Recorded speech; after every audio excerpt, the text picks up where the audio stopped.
Welcome and thank you for coming for this afternoon of conversation about the Pope's latest encyclical, Fratelli Tutti. Eric Freyfogle is a longtime faculty member at the University of Illinois College of Law and a longtime member and lay leader here at Uniplace Christian Church, where we are meeting today.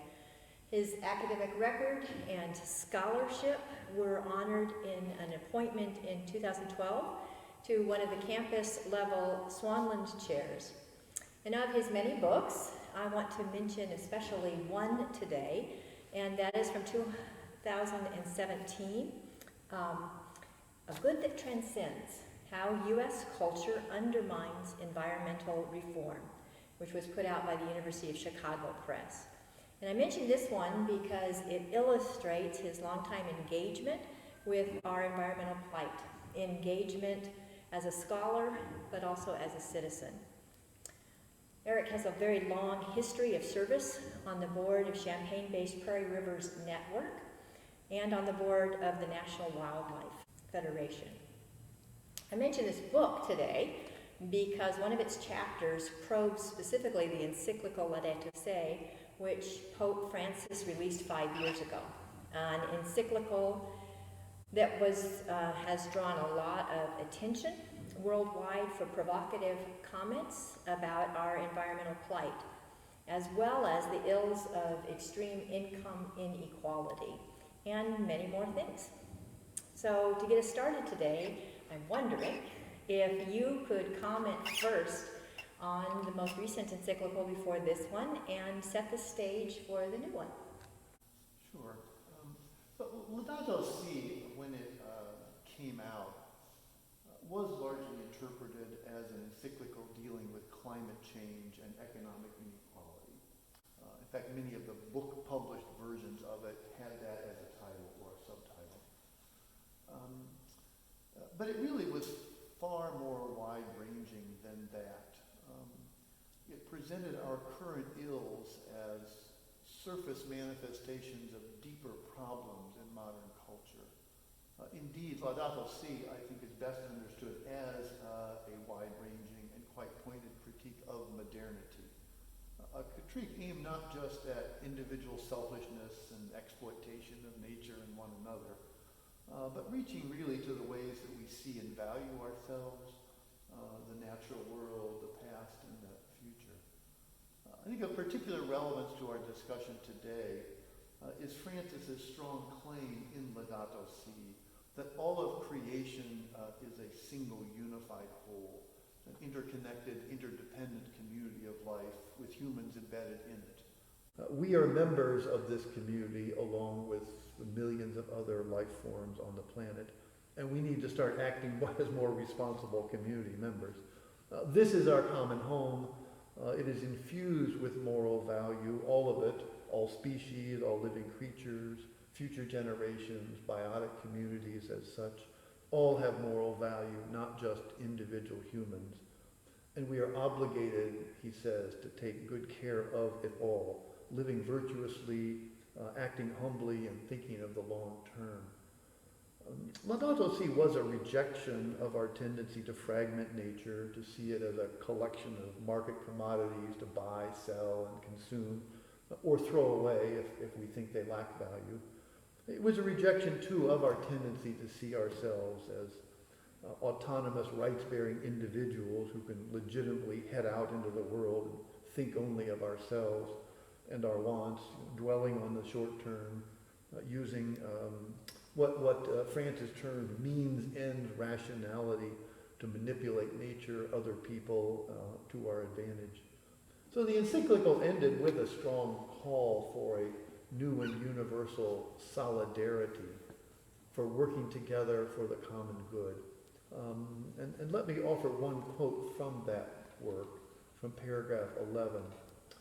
He said, "If we approach nature and the environment without this openness to awe and wonder, if we no longer speak the language of fraternity and beauty in our relationship with the world, our attitude will be that of masters, consumers, ruthless exploiters, unable to set limits on their immediate needs."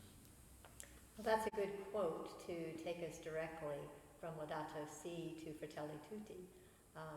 Do you see that this major subject is part of this new writing? In your view, does the one build directly off of the other? I think it does. And certainly Fratelli Tutti often quotes from Laudato Si, as well as many other writings and talks by Francis. And yes, certainly Fratelli Tutti dwells upon fraternity, although I think it might be more apt to say that the focus of it is on humankind understood as a single family, with all of us as family members. So it's a communitarian vision that Francis puts forward, but it's not just any community. He says we're a family, and I think he wants us to dwell upon that word and that image as we think about how we fit together with people all around the world. So I think it's the single most important message of Fratelli Tutti. As the title sort of suggests, we are all part of a single family. So, does Pope Francis view that there are particular moral and practical consequences for us if we were to truly view one another as part of the same family? Well, yes. So I think to get to what he means here by family, we need to start with two foundational propositions that he offers, because his comments about the family build upon them. First, there is his call for us to extend our love across all borders and all barriers. Love one another, of course, is the basic Christian principle, so he doesn't need to say too much about that. But what he wants to stress here is that this love means to him, as it meant, he says, to St. Francis 800 years ago, a love that transcends the barriers of geography and distance. We are called, the Pope tells us, to acknowledge, appreciate, and love each person, regardless of physical proximity and regardless of where he or she was born or lives. This, I think, is the first building block, and he develops it in the document with a very extended discussion of the parable of the Good Samaritan. In fact, that takes up all of chapter 2, a sizable portion of the document. The second foundational block that he puts in place is the moral claim that each person on the planet is vested with a right to dignity, to be treated with dignity, and with the chance to grow and to flourish. This moral dignity, he repeatedly stresses, is a transcendent right, one that inheres in creation. It's not something that humans concocted or that particular societies can embrace or reject as they see fit. So we all have inherent moral worth and are entitled to treatment with dignity, yet we are also embedded in a family. And with that embeddedness comes expectations, responsibilities, duties to care for others, to help them develop fully. And with it comes also a duty to care for our common home. So we are individuals, yes, but members of a family, inevitably and necessarily. And it's not a family that we can abandon. Let me quote, if I might, from paragraph 8, where Francis presents the vision that he wants to explain and promote. Let us dream then, he says, as a single human family, as fellow travelers sharing the same flesh, as children of the same earth, which is our common home, each of us bringing the richness of his or her beliefs and convictions, each of us with his or her own voice, brothers and sisters all. He returns to this point just a few paragraphs later, saying, we need to think of ourselves more and more as a single family dwelling in a common home. But the truth is, he says, regrettably, we're moving in the opposite direction. In today's world, the sense of belonging to a single human family is fading, and the dream of working together for justice and peace seems an outdated utopia. Seems to me that, especially as you mentioned, he goes into great depth in looking at the parable of the Good Samaritan. And there's a tension between the desire to belong distinctively to a human family, and oftentimes when we feel we belong to a certain family, then that's in opposition to people who don't get to be included in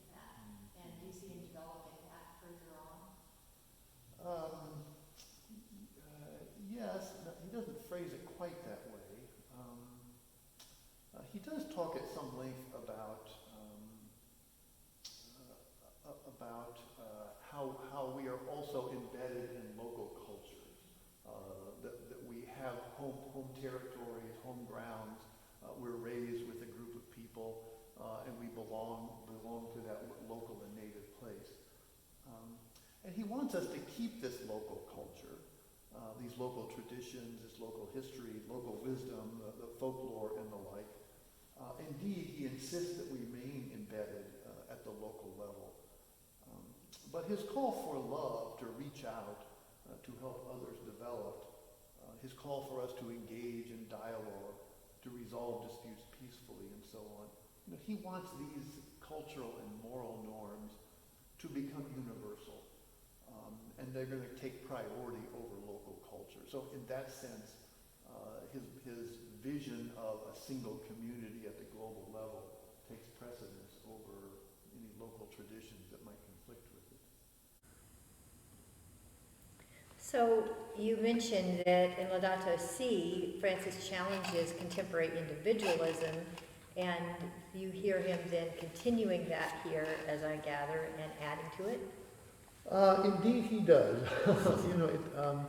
So as I first read this, what it struck me was that this resembles not so much an academic essay as it does a major musical composition in which the composer has a few main themes that get developed, presented early in the composition, in opposition or in tension with one another. And then throughout the composition, the composer brings them back again, maybe in a different form, develops them in a different way. And in this writing, I think it's sort of a point-counterpoint.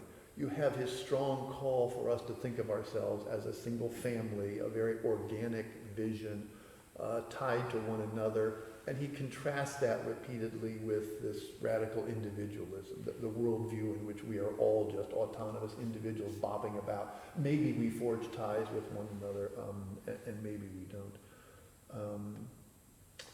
So the individualism that he attacks, of course, includes selfishness and short-sightedness, and, greed, the tendency to exploit others, to treat them as tools for one's own desires. And he repeatedly condemns the growing practice of dominating others by spreading despair and discouragement through hyperbole, extremism, and polarization. As he says at one point, the gap between concern for one's personal well-being and the prosperity of the larger human family seems to be stretching to the point of complete division between individuals and human communities. In contrast to this, he offers his own view. It's this point-counterpoint. Here's this individualism, which I'm going to critique repeatedly, and here is my more communitarian, family-focused alternative. So in paragraph 53, he puts it this way: a land will be fruitful, and its people bear fruit and give birth to the future, only to the extent that it can foster a sense of belonging among its members, create bonds of integration between generations and different communities, and avoid all that makes us insensitive to others and leads to further alienation.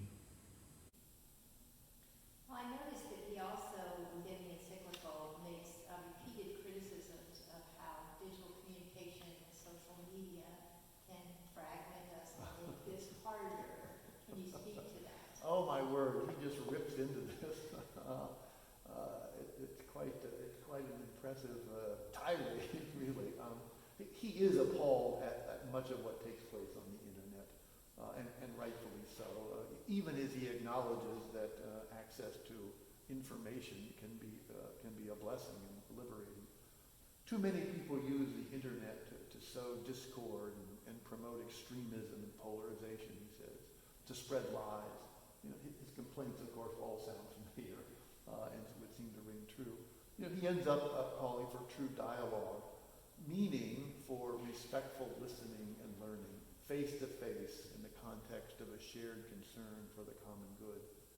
What we need, he says, are healthy debates about long-term plans to improve people's lives and to advance the common good. But what we have too often, he says, are slick marketing techniques primarily aimed at discrediting others. What develops on the internet, he says, are false senses of community, even as people remain vigorously individualistic. We retreat into silos, into digital worlds of people who think alike and lash out at others. You know, there's also the loss of privacy, of course, the erosion of respect for other people. You know, he hits this hard, I think, in one of the shortest paragraphs in Fratelli Tutti.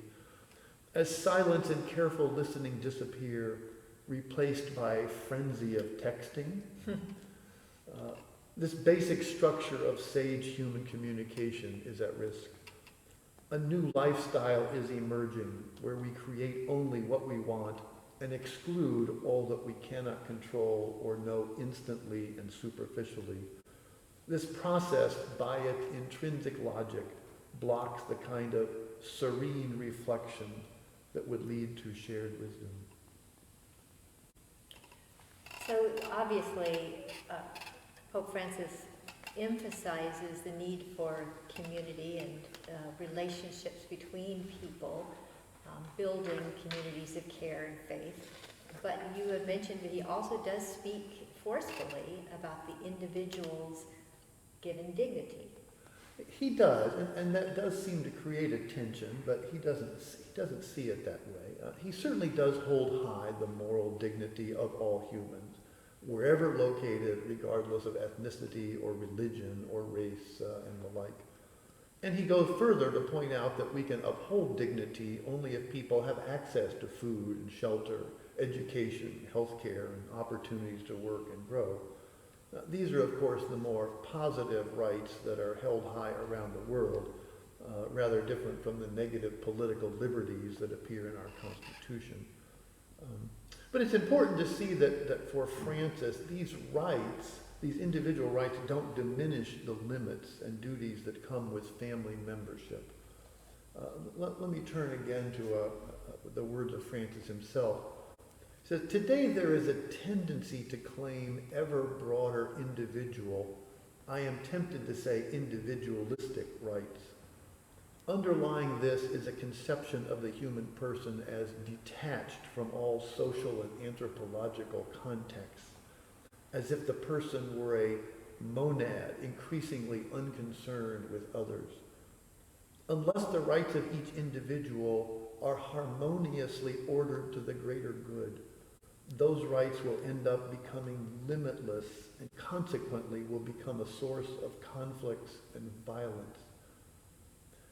It's the last part of this quote that needs emphasis on the way that the rights of each individual need to be harmoniously ordered to the greater good. That means the common good comes first, and we recognize individual rights, we define them when and to the extent that they help promote this common good, although keeping in mind always the right of each individual to be treated with dignity. This line of thinking is not new. It's been around for generations. The idea that individual rights should be tailored to promote the common good. The much lauded English liberal John Stuart Mill, for instance, embraced this. So did the great American jurist and thinker Oliver Wendell Holmes. It used to be a commonplace observation, but we've lost sight of it in the United States. These days we think of our rights as here to benefit us as individuals, and we push to extend our rights more and more, thinking that if we just extend them out to the horizon, all will be well. So we have Second Amendment gun rights and other claims of liberty that people press forward without regard for the effects on the common good. We have similar attempts to press more leftist ideas, equality most of all, as hard as they can be pressed with hardly any effort to promote thoughtful dialogue about what would be best for all of us together. Again, as Francis makes these points, he turns back to his proposed alternative, fraternity and respectful dialogue. Let me again use his words, because I think they're eloquent. Fraternity is born not only of a climate of respect for individual liberties, or even of a certain administratively guaranteed equality. Fraternity necessarily calls for something greater, which in turn enhances freedom and equality. What happens when fraternity is not consciously cultivated? When there is a lack of political will to promote it? Liberty becomes nothing more than a condition for living as we will, completely free to choose to whom or what we will belong, or simply to possess or exploit. Well, I want to go on here and read another passage because this is a hugely important message of his. Another challenge to the individualism of the modern age. Individualism does not make us more free, more equal, more fraternal.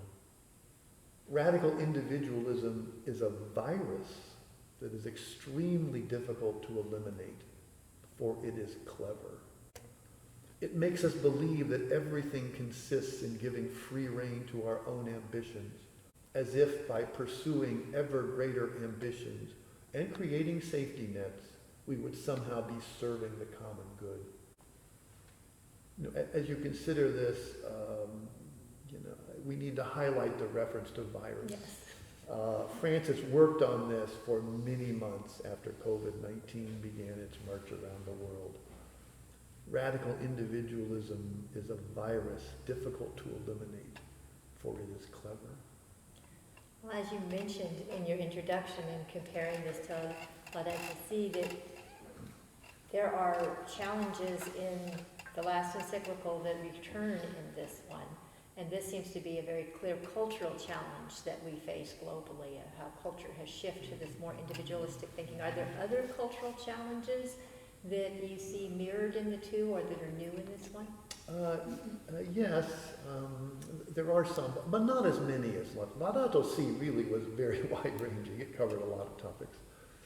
This one I think is more clearly focused on loving all other people, near and far, treating them with respect, embracing them as family members, deliberating with them about the common good, and working to keep our common home healthy. As I mentioned, he does lament here in several places our declining ability to work together. He lashes out at what he terms our throwaway society, particularly when we tend to throw away people, the elderly, the infirm, the poor, those who can't contribute. Beyond that, there's also a complaint that we're losing our sense of history, by which he means, I think, mostly our engagement with the hard-earned, accumulated wisdom of the past and our cultural traditions, very much including here the wisdom and spiritual guidance contained in our religious texts. I should add that one of his attacks on the more libertarian or free market forms of liberalism draws upon the long-standing Christian belief that we are all fallen creatures in need of help. Francis doesn't use the term fallen here. Instead, he talks about our inherent weakness as individuals. The family as a whole needs to be healthy, he says. It needs to pay attention to education and upbringing, to promoting all family members, within them a concern for others, and a well-integrated view of life and spiritual growth. The family needs to do this. If the family is going to have the potential, the capacity, as it needs to have, to deal with what he terms injustices, aberrations, and abuses of economic, technological, political, and media power. So he sees people as having weaknesses, and the family needs to be there to help guide them along, to nurture them originally down the right path, and to control them when they wander. He goes on, really quite frankly, to challenge those who think that people can simply be set free to look out for themselves, or who think that a free market can handle all ills.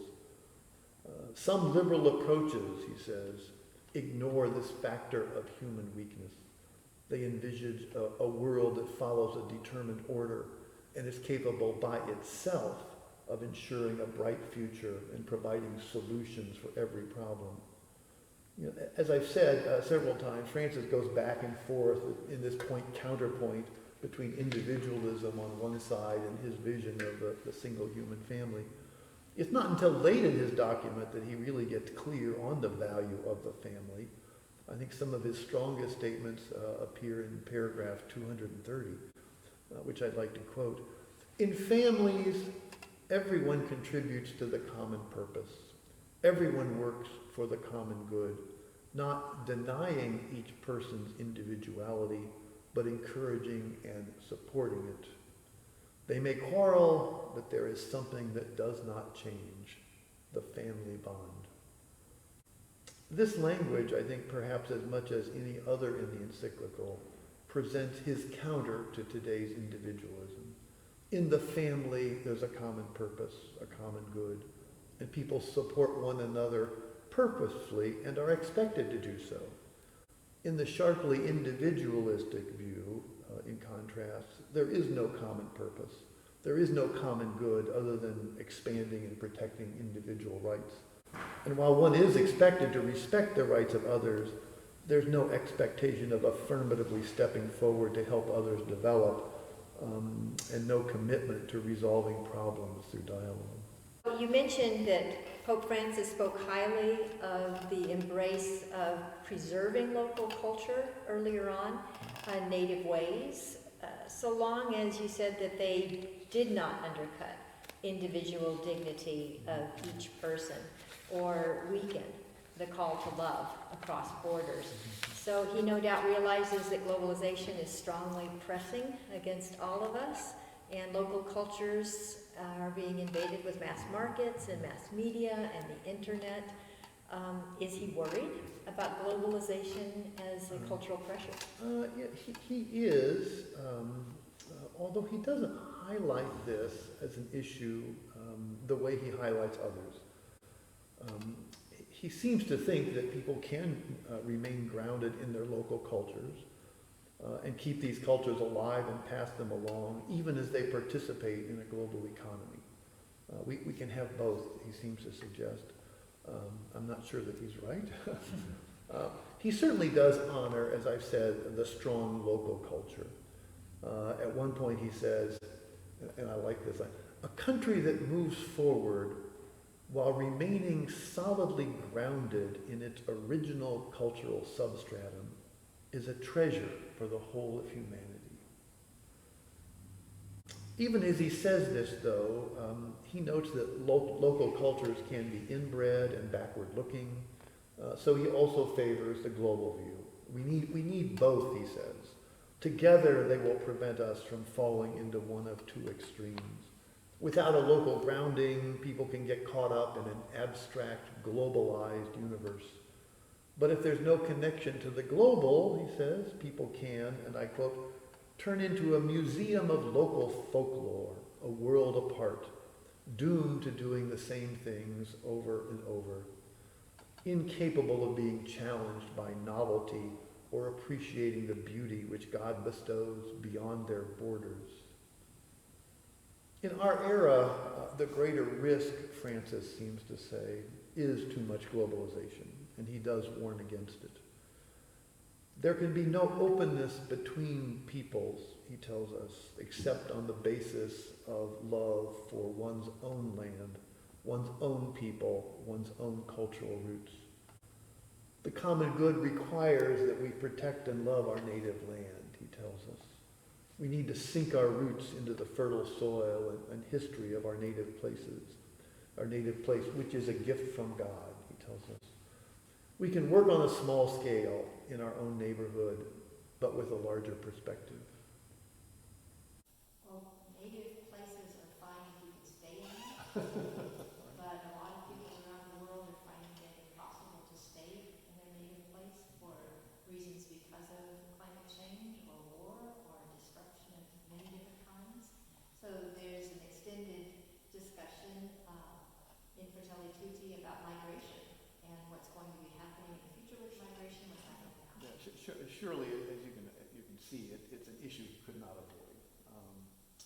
What's going to be the status of migrants? What does it mean to be part of a family, to love one another, when you've got so many people who are prone to get up and leave their own countries and find a new one? He begins his discussion of this issue by noting the costs of migration to the people involved who are leaving their homelands, often their families, their cultures. to their families themselves when family members depart, to the local community when people leave, and so on. So he starts off speaking ill of migration. He laments it, certainly. He prefers that people stay rooted in place, and he calls for international efforts to help people stay in place. But he realizes at the same time that migration is happening. There are good reasons why people are leaving, and he expects to see a lot more of it, particularly with the ravages of climate change. So he then goes on to call for really quite generous benefits for migrants in the countries that are receiving them. He says they should be given visas, shelter, food, education, healthcare, work opportunities, work visas, and ultimately a pathway to full citizenship there. So he realizes that the burden of helping migrants this way needs to be shared globally. It can't just fall upon the neighboring countries where the migrants are rushing in. So he calls for coordinated international efforts to help migrants. He drives his message home at one point with an easily remembered list. Our response to the arrival of migrating persons, he says, can be summarized by 4 words: welcome, protect, promote, and integrate. So he goes at length to talk about what he knows is a pressing issue, but he's also certainly aware enough that this is already happening, and those very attempts to make sure that people have those positive rights to food and shelter are creating problems already in a lot of wealthier nations. So does he see any way through all of this? It's a difficult issue of saying maintain your local culture. You don't have to blend in, but if you're not going to become a part of the culture, we're going to continue to have us and them. He doesn't try to resolve that. As I said earlier, I think he believes you can have it all, that it's possible for people to maintain their local cultures. It's possible for local cultures then to welcome migrants coming in, and treating them generously, the way he thinks they ought to be treated generously, and saying to the migrants that you don't have to embrace the new host culture. You can stay. You can keep the culture that you have. And yet he thinks that the local culture of the receiving place will be able to sustain itself. I don't know. Maybe so. So the issue of migrants is related, of course, to problems of warfare and other atrocities around the world, both present and past. And among the hurdles to forging a single human family is our long and sad global history of abusing other peoples, sometimes in horrendous ways. How are we to deal with history as we move toward being a great big family? Are we supposed to erase the past and move forward? Yeah, well, you can imagine this is another issue you have to deal with.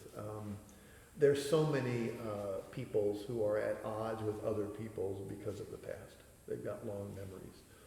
Some of them are recent atrocities, 20th century, some of them are 19th century, but they can go back 1,000 years. As you know, there's a lot of animosity over what the Crusaders did when they hid east 1,000 years ago. And resentment goes back even further. So he does take up this issue and in a very pointed way, which is to say that as you read his comments, you get the sense that he has thought through this clearly and has firm answers, and he wants to present them directly. Basically what he says is that we should not forget past atrocities, because to forget them is to make it more likely that they will happen again. So there is no particular reason to forget. As for forgiving, that is, of course, expected of Christians, and he's not deviating from that teaching. Of course, we should try to forgive. But he makes clear that there are 2 qualifications on that. He says first that there can be no talk about social forgiveness, meaning forgiveness by a group of people as a group of people. that forgiveness needs to happen on a person-by-person basis among those who have been the victims of atrocities. You have to decide as an individual to forgive. You can't be swept into a larger social forgiveness. He also makes clear that forgiveness does not mean forgiving people who are in the process of abusing you. If there is oppression going on, it needs to be resisted. In fact, he says the way you love an oppressor is to help find a way to get the oppression to stop. So this isn't giving in to oppression. But he does then say, as for what's in the past, he encourages forgiveness. And he gives a lot of reasons why forgiveness would be useful to the person doing the forgiving. You don't want to be harboring this anger. You don't want to be plotting in your mind ways to get revenge and so on. It's best to put it behind you. But again, he then comes right back. But that doesn't mean forgetting. It can be part of your history. It can be part of your character. But you need some way to go ahead. I think his comments here about forgetting and forgiving fit together rather well with his broader comments about social relations generally and how we need to learn and grow by drawing on others. A recurring fear for him is that we will just remain in our tight little groups and become inward looking, even if we're not harboring animosity toward others. Don't let it happen, he seems to say to us. One of his commentaries on the issue appears in paragraph 89, and I want to quote it. Nor can I reduce my life to relationships with a small group, even my own family. I cannot know myself apart from a broader network of relationships, including those that have preceded me and shaped my entire life. Authentic and mature love and true friendship can only take root in hearts open to growth through relationships with others. I want to follow up this quote with a final one, which makes the same point in a slightly different way. Again, like the musical composer who's introducing a musical theme and then returning to it with some variations. This is from paragraph 30. It says, isolation and withdrawal into one's own interests are never the way to restore hope and bring about renewal. Rather, it is closeness. It is the culture of encounter. Isolation, no. Closeness, yes. Culture clash, no. Culture of encounter, yes. So in your writing and presentations I've heard you give on Laudato Si, you broadly endorsed his communication there, but you had a few caveats, a few things where you had some personal critique of. So where do you fall with Fratelli Tutti? What did you find here that you would want to bring to our attention? Well, not much. I should admit that I'm a real admirer of the Pope. I was very taken by Laudato Si, because I had, as you suggested in your introduction, I have spent decades really probing the links between humans and nature and thinking about that in cultural terms. And to have him come along and issue a document that was just remarkably insightful and mature, it made me wonder, has he also been spending the last 30 years digging into this subject? Anyway, a very mature, thoughtful critique of our culture and the cultural roots of our misuses of nature. I had a few questions about that document, and I have a few here, although really only two particular ones. You know, he does issue this call for us to love everyone around the world and to treat them all as family members. It sounds good, but it makes me a bit uneasy if what he means is that we should concern ourselves as much with a needy person halfway around the world as we would a needy person living next door. You know, if we have to take our personal reservoir of love, however big it is, and divide it among the 7 billion people on earth, no one is going to get much attention. And we don't want people thinking, well, since I can't help somebody halfway around the world, I'm not going to help the neighbor next door. This moral frame has been referred to in recent years or decades as cosmopolitanism, and it's drawn a lot of sharp attack. there is nothing wrong with favoring those around you, and indeed we need to do that. There's nothing wrong with having a community dinner that serves local people, and when we're not doing that much to feed people halfway around the world. And I say on this point, I should readily say that I might be criticizing Francis for an idea he does not endorse, but I'm a bit uneasy about the way he has framed this. The other worry that I have is frankly about the first-class treatment of migrants that he calls for. Visas, jobs, food, shelter, education, health care, a pathway to full citizenship. I mean, this sounds great, but there's a lot of people around the world who don't have that where they're living. And the worry is that if this were to come about, if migrants were to get this kind of treatment, we'd have 2 billion migrants tomorrow. People on the move, depopulating local communities, the communities and cultures that we want to try to preserve and to keep strong. I think many could collapse. You know, what happens to a local culture or a community, you know, when waves of immigrants arrive from many places and they don't make much effort to fit in? You know, what's that going to do to the receiving culture also? In the extreme, and I take this to the extremes, you have a region that draws migrants from all around the world, and as a young person growing up there, it's a bit like growing up in the international waiting room at Heathrow Airport in London. I mean, local cultures can certainly take in some immigrants, but I think there's limits beyond which their own culture is going to be undercut by it.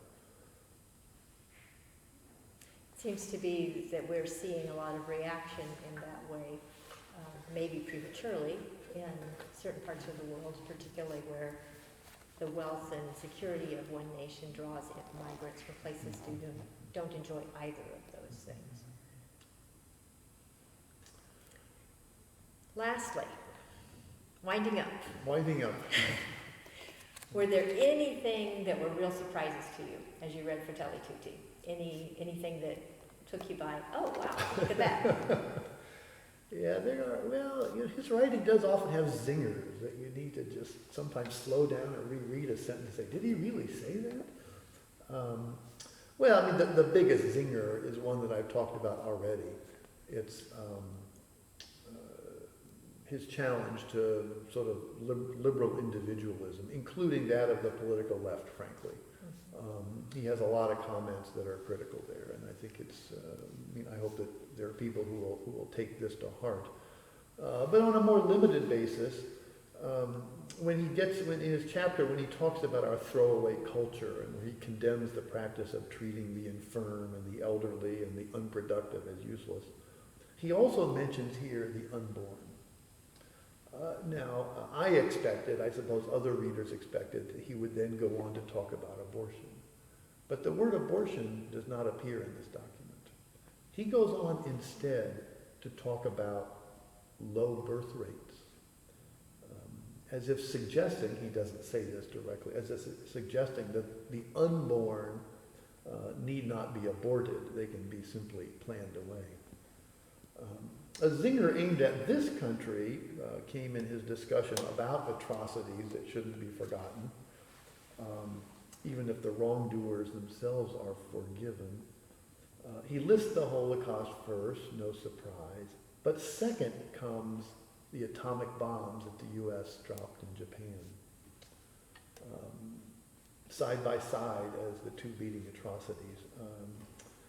You know, I think a person can certainly question the morality of the atomic bombs, but I think it hardly is appropriate to put them side by side with the Holocaust. There is no questioning the Holocaust. Anyway, he must have put that in there, knowing it was going to draw attention.